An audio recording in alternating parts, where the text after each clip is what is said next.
All right, welcome to section 3.4. In this section, we're going to talk about solving exponential and logarithmic equations. So we've learned up to this point what an exponential function is, what a logarithmic function is. We've learned how to manipulate them, expand them, condense them, and this is all in the name of being able to solve equations involving exponents and logarithms. Okay, so here in the introduction, if you're reading the notes. There's a couple of key properties you're going to want to keep in mind, and these are the one-to-one properties that we have discussed in previous sections. So if you recall those one-to-one properties, essentially if we have an exponential equation where we have the same base, we can set the exponents x and y here equal to each other. Same thing with the logs. As long as we have a same base for our logs, we can set this x and this y here equal to each other as well. And that's going to come in very handy in some of the equations we're going to be working with. And then, of course, some of the inverse properties that you see here, number 1 and number 2, can also prove to be helpful, especially this log base a of a to the x, where if you recall from the last section, those a's cancel and you're left with just this little x. Okay, so we'll go ahead and get right to the point here, and I'll kind of do some examples with you. Two very general keys. We're gonna focus on exponential equations first, and then we'll do some logarithmic equations, and then I'm going to show you a graphical approach to solving some of these equations as well. So we'll just kind of focus on exponentials for right now. So two very general keys to solving exponential equations are, first you want to isolate the exponential expression. So inside of your equation there's going to be an exponential part, something that's being raised to some value of x, and you want to get that all by itself. Okay. The second thing that you want to do is you want to try and use that one-to-one property from above, if at all possible. It is the easiest way to solve any exponential equation. So make sure you're looking for that opportunity at all times. Okay. So let's take a look at our first example here. So we're gonna solve this, and when we solve an equation, our goal here is to find out what x is, what value of x is going to make this statement be true. So just like solving any other equation all the way back to algebra 1, our goal here is to find a value of x that makes the statement be true. Okay, so the first thing that I notice when I look at this example, I notice here on the left-hand side, this is where my exponential expression is, right? I see that e raised to the 2x, but right now there's a 4 attached to it, so I want to get rid of that 4. Okay, so what I'm going to do is I'm going to divide both sides by 4 to get that exponential part of the equation all by itself, and then I can do some work with it. Okay, so once I divide, what I end up with here is e raised to the 2x equals, and then 16 divided by 4 is 4, right? So all I did was divide. Okay. The next thing I'm going to do here is I'm going to rewrite this expression. So if you recall, any exponential function can be rewritten as a logarithmic function and vice versa. So I'm going to rewrite this as a log. Okay, so notice that my base is an e, so I'm going to have log base e, and I'm going to have something that goes here and something that goes on the right hand side of the equal sign over here. So according to the equation that I have written in the first step, I'm taking e raised to the 2x to get 4. Okay, so now I've rewritten this exponential in logarithmic form, and from this I can actually rewrite this with proper annotation. So I can say the natural log of 4 equals 2x. And now you notice that that x is out of the exponent, so now I can work with it and isolate it all by itself here. So right now I have a 2 over here with the x, it's 2 times x. So I'm going to undo that multiplication by dividing both sides by 2. The 2's will cancel, and what I get is the natural log of 4 divided by 2 equals x. Okay, that's what x is. That's the value of x that's going to make that statement in the beginning be true. To get that value rounded to 3 decimal places, we're going to use our calculator. Be very careful with how you enter this. Okay, so we're going to say the natural log of 4, and remember that 4 is the only thing that is inside of the natural log. That 2 does not go inside of the parentheses. Okay, so I'm going to divide that natural log of 4 by 2 and hit enter. And what I get is approximately 0.693, right? Because they want us to round to 3 decimal places. And there you have it. That is your solution to that equation. Now, before we move on, I do want to show you an alternative solution method, one that you will use quite frequently in this unit. Okay, so I'm just going to go back. I'm going to go back to the first step here. So we have 4e to the 2x equals 16. So this is an alternative solution.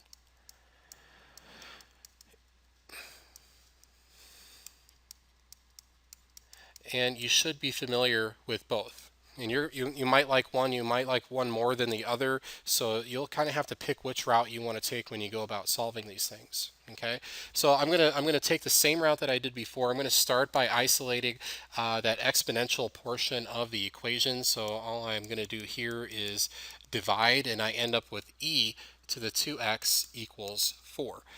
And this is where we kind of deviate from the other solution. What I'm going to do now is I'm going to take the natural log of both sides. So take the natural log, I'll just write ln, of both sides of the equation. Okay, so I'm going to have the natural log, and inside of this I'm going to put this inside of a natural log. So I'm going to have e to the 2x equals, and then I need to take the natural log of the other side, right? So over here I'm going to insert this 4. So now what I have is the natural log of e to the 2x equals the natural log of 4. So now that I'm in logarithmic form on both sides, I can apply those properties of logarithms that we talked about in the last section. So for instance, the first thing that I notice here is this 2x in the exponent, which tells me I can use the power property. Okay, so I'm going to write power property as my next step. I'm going to apply that, and that's going to allow me to bring that x out of the exponent, right? So I can pull that 2x and put it out front. So I have 2x times the natural log of e equals the natural log of 4. Okay. You might also recall that the natural log of e is just 1. Okay, so what we actually have on the left-hand side is 2x, right? Because 2x times 1, I'm going to put a little equals 1 here, right? Natural log of e equals 1. So all we have there is 2x equals the natural log of 4.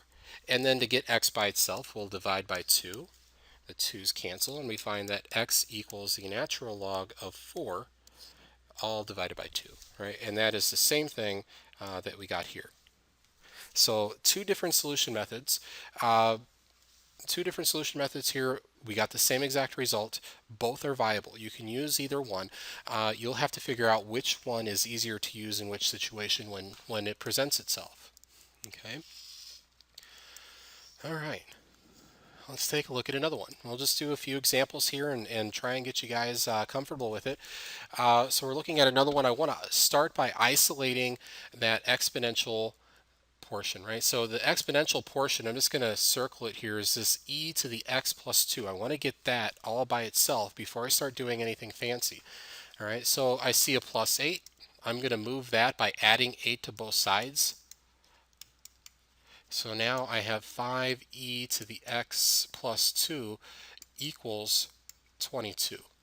Okay, I want to get rid of that 5 on the left-hand side, so I'm going to divide by 5 on both sides. So now I have e to the x plus 2 equals 22 over 5. Okay.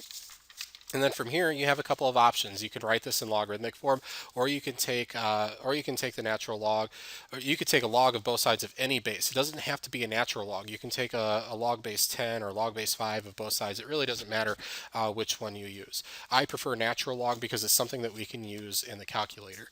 Okay, so I'm going to take the natural log of both sides. So the natural log of e to the x plus 2 equals the natural log of 22 over 5. Okay, so here we'll just annotate that. So take the natural log of both sides. Okay, And then we can start using some properties of logarithms on this thing. So again, first thing I notice here is an exponent inside of a logarithm. I can use the power property to bring that out front. Okay, so what I end up with is x plus 2. I'm going to make sure that that goes in parentheses because that is a quantity, times the natural log of e equals the natural log of 22 over 5. Okay. Alrighty, so next thing I notice here, I see this natural log of e again, and we know that the natural log of e is equal to 1, so I can just make that be a 1, and what I'm left with now is x plus 2 all by itself on the left-hand side equals the natural log of 22 over 5. Okay, and then I want to get x by itself, so I'm going to subtract 2 from both sides. So I have x equals the natural log of 22 over 5 minus 2. Okay, be careful that minus 2 is not inside of the natural log. It's the natural log of 22 over 5 and then minus 2. Okay, so now we can go to our calculator and we can input this expression here into the calculator and find out what x is to 3 decimal places. So that's exactly what I'm going to do here. So I'm going to move my calculator over and I'm going to take the natural log of 22 divided by 5, close parentheses, and then minus 2, and hit enter. And I get negative 0.518. Right? So negative 0.518. And there is our solution. Okay. I didn't show both solution strategies on that one, but you could have done it the other way as well. When you get to that step where you isolate the exponential expression, you could have written that in logarithmic form right away from there as well, and that would have produced the same answer. Okay. Let's take a look here at example C. Again, I see my exponential right here in 3 to the x. I want to get that all by itself before I start doing anything too fancy. So first thing I'm going to do here is I'm going to divide both sides by 2. Now you might be inclined, okay, and I've seen a lot of students do this, you might be inclined to try and distribute this 2 to each item in the parentheses. And what I see a lot from students is I see this. I see 6 to the x minus 2 equals 10. And that is incorrect. You cannot multiply this 2 and this 3 together. Do not do that. Okay. So there is your warning. There is me telling you not to do that, and hopefully you don't. Okay, so I'm going to start by dividing by 2 on both sides. So the 2's just cancel on the left, leaving me with 3 to the x minus 1 equals 5. And then I could add 1 to both sides, and I get 3x equals 6. Okay. From here, you have two options. You can take the natural log of both sides, or you can just write it right away in logarithmic form. It's completely up to you. I'm going to go ahead and write it in log form, but again, you don't have to use the natural log. You can use whatever you want. But I'm just going to go to log form here. So I'm going to say the log. My base is 3, right? So I'm going to have log base 3 of something equals something, right? So 3 raised to the x equals 6, right? That's 3 raised to the x equals 6. So x equals log base 3 of 6. This log base 3 of 6, that is a number. That is the solution. But how do we find out what log base 3 of 6 is? I can't enter this into my calculator. Well, never fear, because we have the change of base formula, right? So I'm going to apply change of base. So that what that means is that x equals, and applying change of base formula says that I can make this any base that I want. So I'm going to go natural log of 6 divided by natural log of 3. Okay, so this log base 3 of 6 is equivalent to this, the natural log of 6 divided by the natural log of 3, according to the change of base formula. So now I go to my calculator and we'll put in natural log of 6 divided by the natural log of 3 and hit enter. And we get 1.631. So x equals 1.631. Okay. All right, one more. And this one's going to be quite a bit trickier than some of the other ones. Okay, this one's a little different. We have more than one exponential expression going on here. And even though it's not apparently clear right now, this is actually a quadratic. It's in quadratic form. And I'm going to show you how it's in quadratic form. And we're going to use a strategy called u substitution on this one. So I'm going to define a variable u, and I'm going to say that let's let u equal 2x, or I'm sorry, not 2x, typo, let u equal e to the x. Sorry about that. Okay, and we're going to go ahead and just make a substitution, right? So we're going to substitute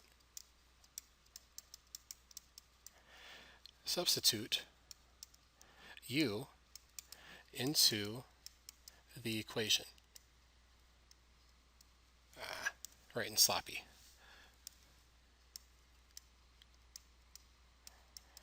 Let's see what that looks like after I substitute in u. Okay, so we have this e to the 2x. Now remember, e to the 2x is the same thing as saying e to the x squared, right?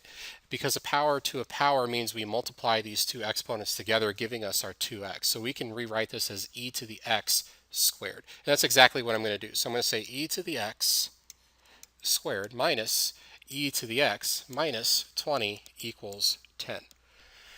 Well, u equals e to the x. So this is actually u squared minus e to the x, which is u, minus 20 equals 10.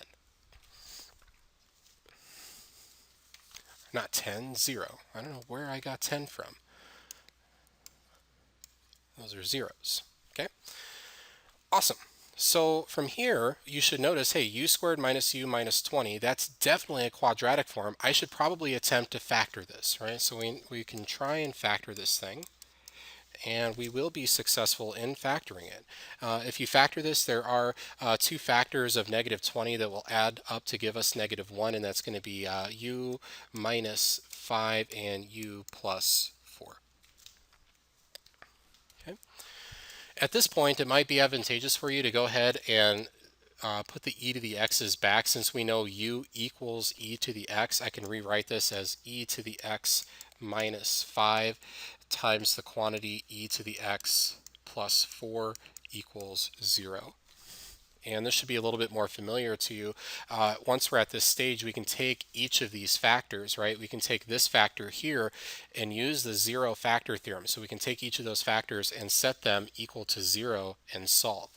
So in other words, what I'm going to do first is I'm going to take e to the x minus 5 equals 0 and solve it. And then I'll do e to the x plus 4 and solve it. Okay, so let's do that one at a time.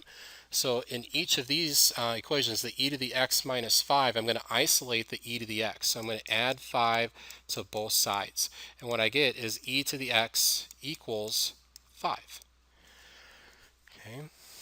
And then I can take the natural log of both sides. So the natural log of e to the x equals the natural log of 5. And we know that the natural log of e to the x is just going to be e. Or I'm sorry, just x, right? So natural log of e to the x is just x. So x equals the natural log of 5. There's one solution. Okay, but we might have more solutions over here in our other equation that we got from the other factor. Okay, so the first thing I'm going to do here is I'm going to subtract 4. So I have e to the x equals negative 4. And as soon as you do that, you should recognize a problem. This is going to be a range issue with an exponential function. Okay, no matter what you do, no matter what value of x I put into this particular equation, I'm never going to get negative 4. Okay. Another way that you can see that is by taking the natural log of both sides. That's something that you are allowed to do. You can take the natural log of e to the x and the natural log of negative 4, and then you should recognize right there that you cannot put a negative number into a logarithmic function, right? So you can't put that negative 4 there because that is a domain issue for a natural log. It's a range issue for an exponential, a domain issue for a log. So there's not going to be any solutions here, right? So no solutions on that factor. So our only solution is x equals the natural log of 5, and we need to get an approximate on that from our calculator. Okay, so I'm just going to type in the natural log of 5 and hit enter, and we get 1.609. And there we go. And I'll change those to approximate symbols. Okay, so no solutions. We'll say domain error over here.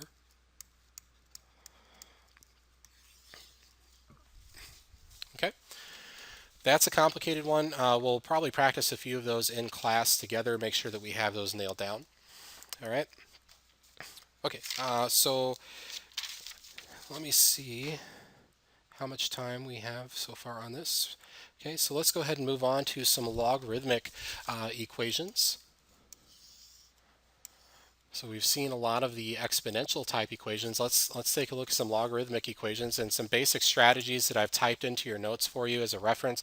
You want to isolate the logarithmic expression and then write that equation in equivalent to exponential form. So much like what we were doing with the exponentials, we want to isolate the logarithm part and then see if rewriting it in exponential form helps us in any way. Okay.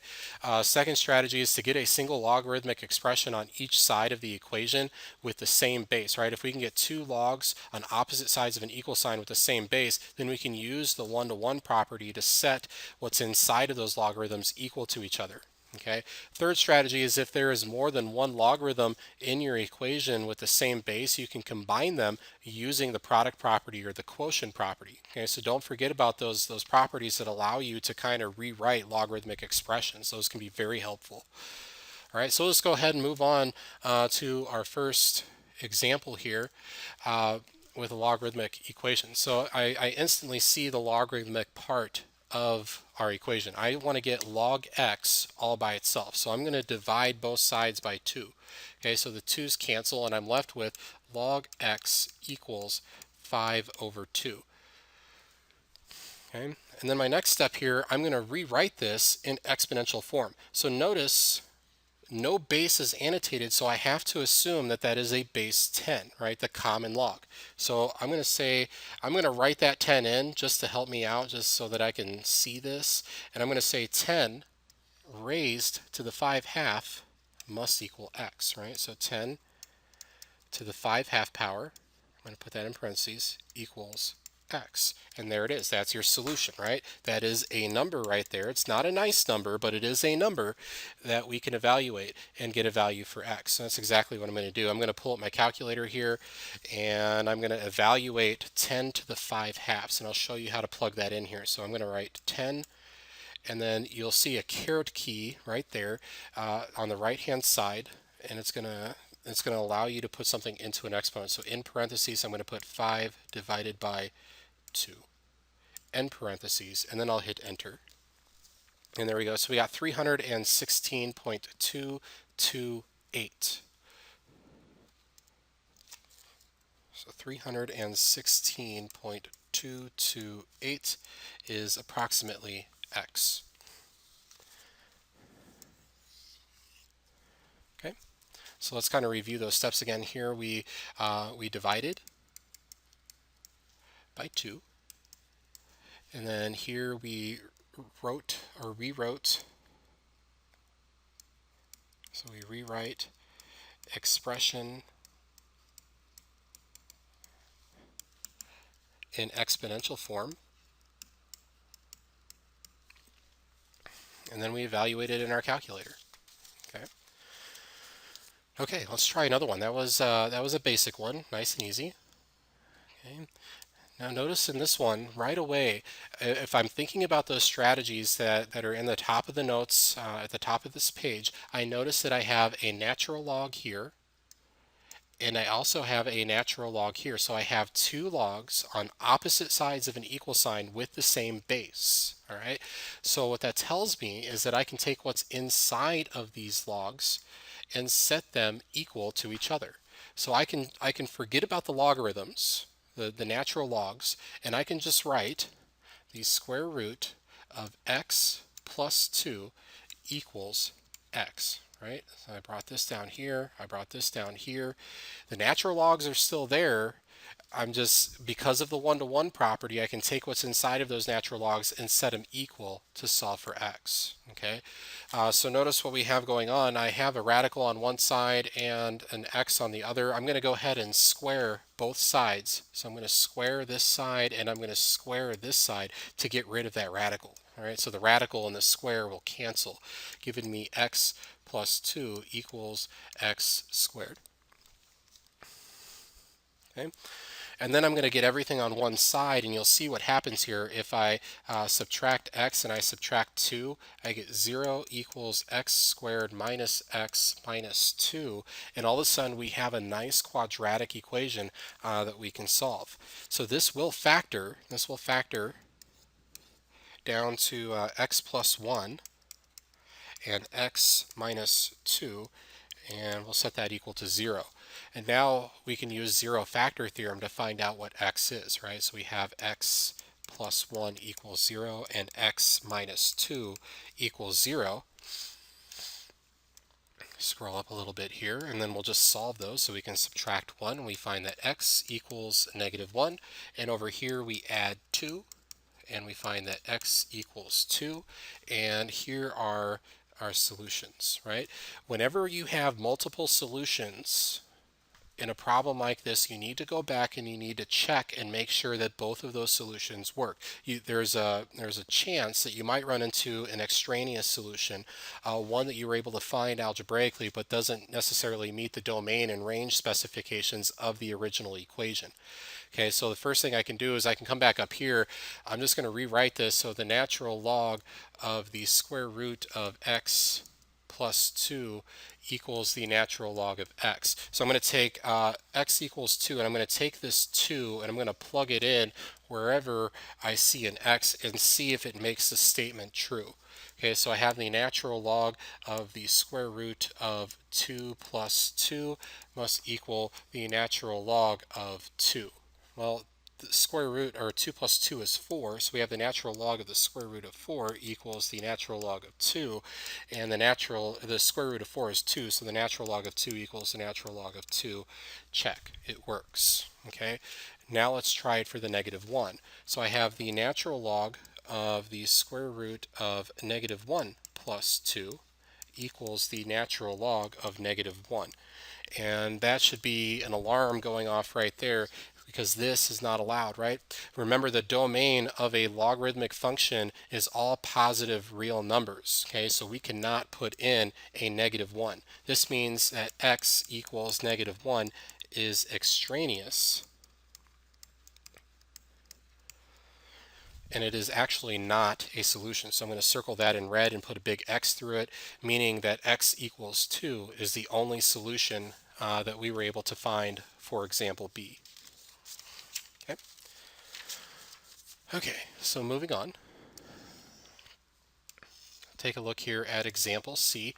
We're looking at log x minus log of x minus 3 equals 1.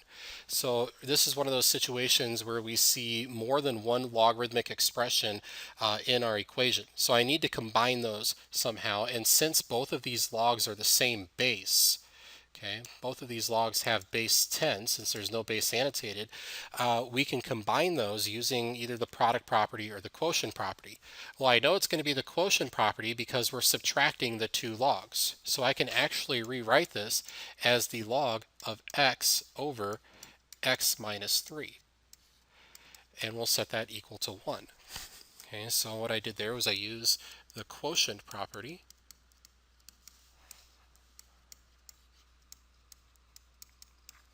Use the quotient property. And remember, even though it's not annotated, there is a base 10 attached to this log.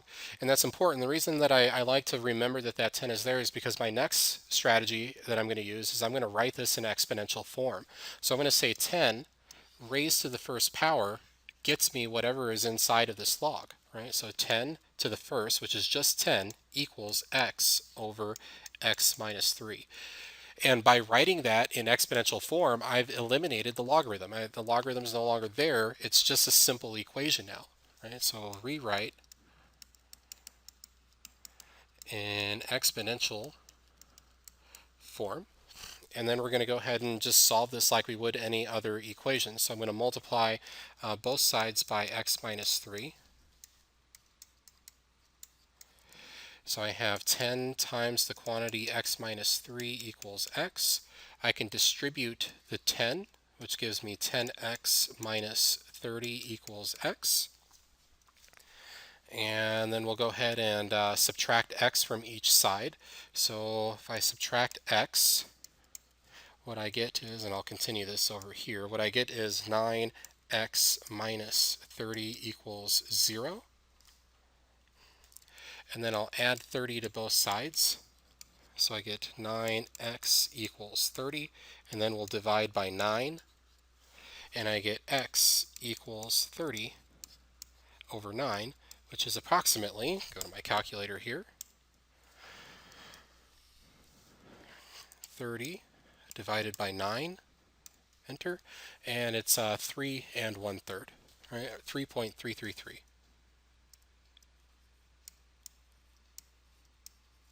And there we go. Hold on. All right. All right.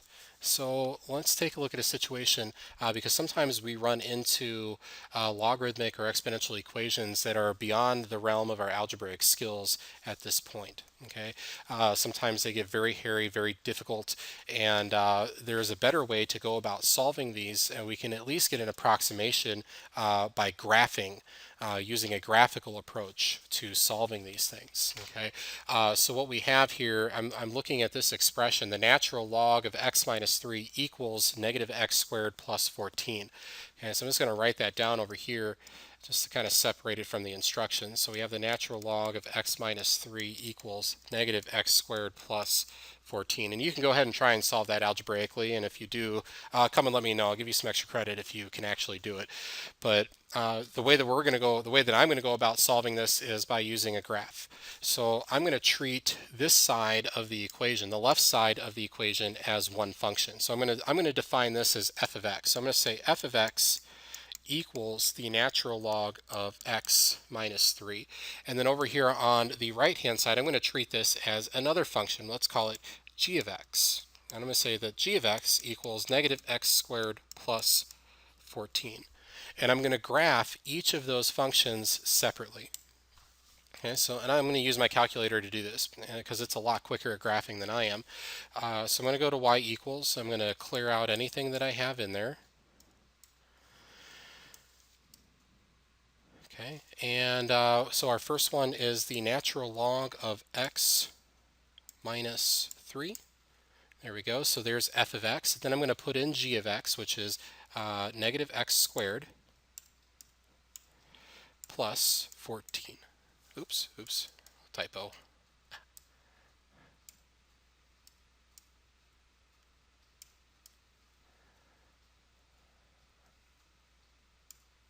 One more there, and plus 14, and hit enter. And I'm going to go to zoom. I'm just going to hit zoom standard to make sure I have a good viewing window for this one. And there we go. So there's my two things. So I'm going to go ahead. I'm going to move this over. And the way that you could do this, you could do a zoom in by hitting number 2 in the zoom menu and then moving the cursor over. What we're looking for in this graph is the intersection of the two functions, right? Because where the intersection meets, that's going to give you an ordered pair that makes both of those functions true at the same time, or both of those equations true at the same time. So I'm going to move a little closer here and I'm going to hit enter and zoom in. So there's the exponential curve. There's the quadratic curve, and from here, that intersection represents my solution. It's going to give me the value of x that I'm looking for. So I'm going to go to second calc, and I'm going to select option 5, which is intersect. So it's going to ask you for the first curve. So sure, we'll let the exponential be the first curve, and then the second curve, if you hit the right arrow key, pay attention to where your cursor is. And oh, what is going on here?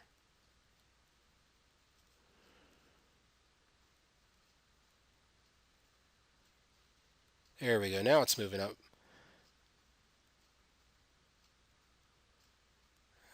Let's see. We got to get that. There we go. By hitting that up key, well, that was it right there. I had to hit that up key to make the cursor jump to the other curve, so that way I can tell it yes. The second curve that I want is x negative x squared plus 14. So I'm going to go ahead and hit enter, and then it says guess, and I don't know why it says guess, but I'm just going to hit enter one more time. And there we go. So it moves the cursor directly to the intersection, and then it gives you the ordered pair right there. So you'll notice right here is our solution, right? So we have this 3.7754827 is our solution that we are looking for. Uh, so we have x equals 3.776. Okay, so just a graphical approach, and you are more than welcome to use the graphical approach on any problem that you like. You can use it to check your work on any of the algebraic problems that you do. So if you try and solve something algebraically and you're not sure if you got it right, you can use this approach to check it graphically and see if your answers are lining up, and I encourage you to do that. Okay, I'm going to go ahead and stop the notes there. There will be a second video for the two application problems in example 4 and example 5. All right.